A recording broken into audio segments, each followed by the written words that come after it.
I showed up to my sister's wedding, only to find out I wasn't even considered a real guest. No seat, no name card, just embarrassment. So I took my gift and walked out without a word. As always, hit that subscribe button as it's the best way to support the work I do. My name's Brandon, and I'm 29.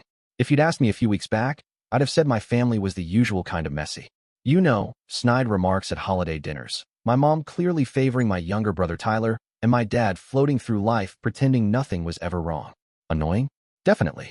Unbearable? Not quite. But then Tyler's wedding happened. And suddenly I realized something huge. My family doesn't just have a favorite. They've got a lead actor. And spoiler alert, it's not me. Quick context, Tyler's 26. And saying he's been pampered his whole life would be putting it lightly. This is the same guy who threw a fit at 17 because my folks gave me a hand-me-down car, and he wanted a brand new one when he turned 18. And guess what? He got it. He's always been the golden boy, the untouchable one, even when he was way out of line. Me? I was the older brother expected to lead by example, which basically meant doing everything right, quietly, while getting none of the credit. If I got a B+ on an exam, my mom would frown and say, "Brandon, we know you're capable of more." Meanwhile, Tyler scrapes by with a C, and it's time for cake and balloons. Anyway, I walked into Tyler's wedding fully expecting to be sidelined. I mean, it was his big day, and I was totally fine playing the background. Smile for the photos, clap at the right time, avoid unnecessary drama. But what I didn't expect, what I couldn't have prepared for, was the level of disrespect waiting for me. The warning signs started early. First, I found out I wasn't even in the wedding party. Okay, that's fine. Not everyone wants their sibling standing up with them. But then I learned Tyler's old soccer buddy, his co-worker, and his fiancé's cousin's roommate were all in the wedding party. That one stung a bit. But still, I shrugged it off. Then came the seating chart. No, I didn't expect to sit at the couple's table. But I did assume I'd at least be with our family, people I've shared holidays and memories with. Wrong. When I got to the venue and grabbed my place card, I noticed something off. My name wasn't with our parents. Not with our uncles. Not even with the cousins. In fact, my name wasn't anywhere on the chart. I had to ask one of the coordinators where I was meant to sit. She checked the list, gave me the most painfully awkward smile I've ever seen, and said, "Oh, you're right here." She pointed, and that's when I saw it. My table wasn't even inside the reception hall. Nope, it was outside, in the hallway, next to the coat check. At first, I literally laughed out loud. I thought it had to be some kind of oversight. Maybe they were short a chair. But no, that was my assigned seat. A sad little table by the entrance, surrounded by jackets and the faint scent of old cologne. I turned to the planner, still half laughing, waiting for the punchline. "You're serious?" She looked mortified. "I'm so sorry, but this is what was on the final list." Like I was being handed a bunk assignment in prison. Still not even angry, just baffled, I decided to find some answers. I went looking for Tyler. Found him outside the bridal lounge with our mom, who was clinging to his arm like a pageant mom. He saw me, grinned, and said, "Oh hey, you made it." I held up my place card. "Quick thing, why am I sitting out in the hallway?" He blinked. Then he actually laughed. "Oh that. Yeah, we had to move a few folks around last minute." "Last minute," I repeated. "And I'm the one who gets shoved out to coat check?" Tyler shrugged like it was nothing. "I mean, we had to keep the closest family up front." I blinked. "I am close family." That's when our mom stepped in, her voice sugar-sweet. "Brandon, please don't make this into a scene. It's Tyler's special day." "I'm not making a scene," I said. "I'm asking why I'm literally eating next to people's jackets." And then Tyler said the line that hit me like a brick. "Well, you're kind of not really immediate family anymore." I just stared at him. "Sorry, what does that even mean?" He adjusted his cufflinks like he was bored. "I mean, you moved out years ago. You're not married. You're not around much. It's just different now." And that's when someone else chimed in. Tyler's new mother-in-law. We hadn't interacted much before, but the moment she opened her mouth, I knew what she was about. One of those drama feeders who lives to stir the pot. She smirked and said, "Oh, so you're Brandon. I was wondering who got that hallway seat." I forced a smile. "Yep, the brother who apparently doesn't matter." She chuckled. "Well, you know how weddings go. Only the truly important people get the best spots." And right then, everything clicked. This wasn't a mistake. This was deliberate. And her smug little smirk told me exactly who was loving it. That's when something inside me switched.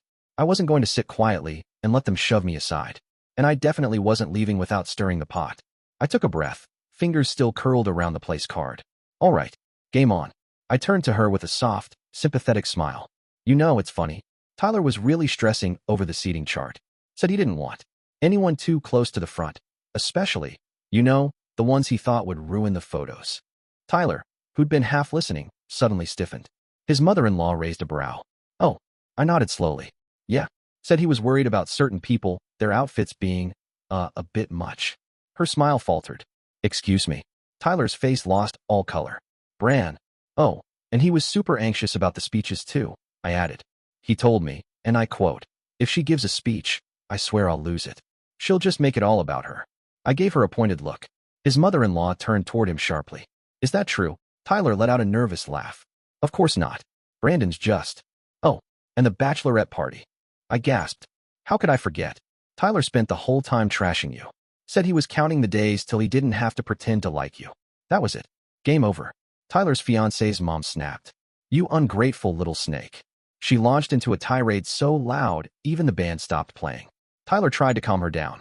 My mom looked like she wanted to vanish. My dad suddenly needed to be anywhere else. Tyler's groomsmen started exchanging looks.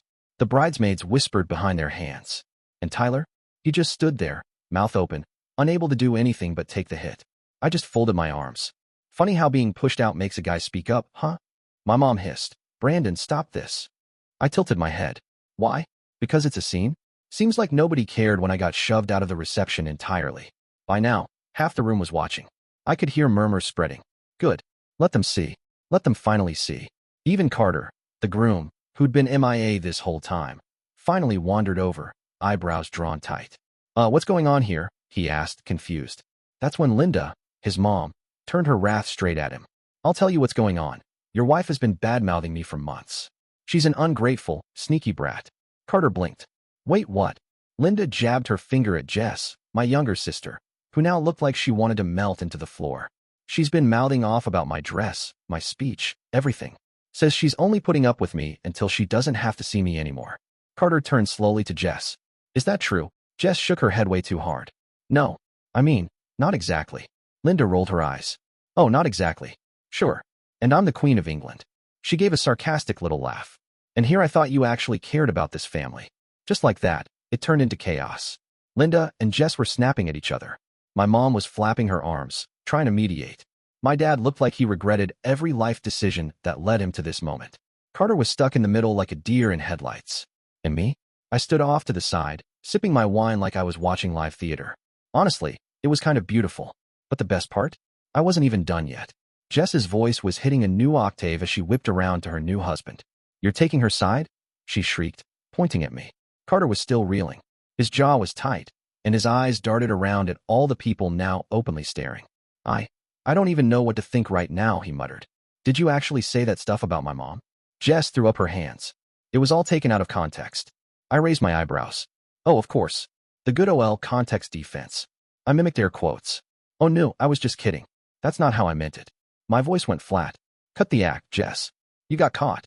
And be real. If I hadn't said anything, you wouldn't even care. Linda was practically fuming. She turned to my parents. And you're just letting this happen? My mom looked like she was choking on air. We didn't know. Oh, give it a rest. I cut in, waving her off. You absolutely knew how Jess talks about people. You just never cared, so long as she looked good on the outside. I shook my head. Guess it's always been about appearances, huh? Jess screamed. You're ruining my wedding, Kyle. I gave her a long look, then slowly turned my head like I was surveying the room. Oh, I'm ruining it. I'm not the one who treated my own brother like trash and backstabbed my new in-laws.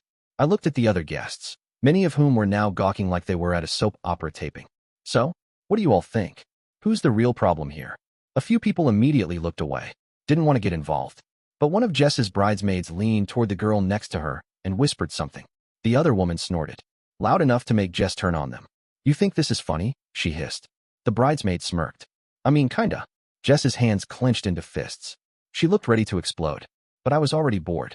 I took a deep breath, dramatically sighed, and shook my head. Well, this has been wildly enlightening. I checked the time. Anyway, I think I'm good. Time for me to head out. Jess flung her arms. Fine. Leave. I grinned. Oh, don't worry. I will. Then my eyes landed on the gift table, piled high with designer bags, gift boxes, and fancy wrapping paper. And there it was. My gift. The one I actually put effort, money, and thought into. A small, carefully wrapped box that cost more than my monthly grocery bill. Jess noticed my gaze, and her eyes widened. Kyle. No. Don't. I walked over calmly, humming to myself. Picked up the gift without a word. You're really taking it back? She gasped. I stared her down. Why would I leave it? I mean, I'm not real family, remember? I gasped theatrically. Oh no, what if my gift has outsider germs on it? Wouldn't want to infect your perfect married life. I clutched the box to my chest like I was shielding her from contamination. Her face turned beet red. You're such a child, she snapped. I shrugged.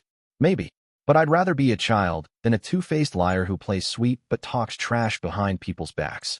I turned to Linda, whose lips were pressed in a tight smile. Hey Linda, good luck with her. I give it, what, a year? Linda actually laughed. Jess screamed behind me, pure fury in her voice. I turned on my heel, box in hand, and headed for the exit.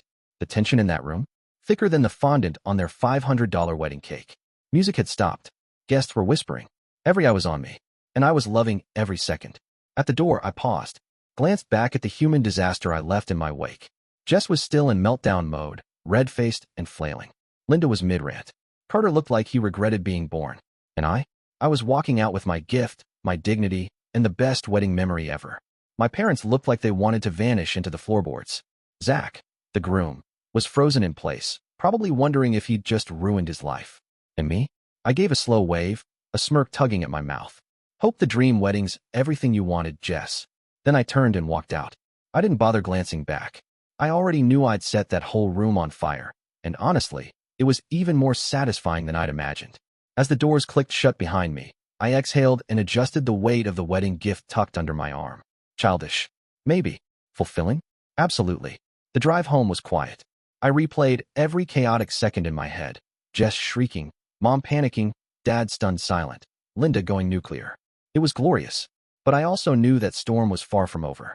And sure enough, the next morning I woke up to a phone that looked like it had gone through a war. Dozens of missed calls. Text chains longer than my grocery list. Voicemails, all caps messages, pure digital carnage. My mom had left 7 voicemails alone, switching between desperate and enraged in record time. Logan, what were you thinking? You ruined your sister's day. Call me now. Sweetheart, please, just come by so we can talk about this. That was the most spiteful thing I've ever seen. I hope you're happy with yourself.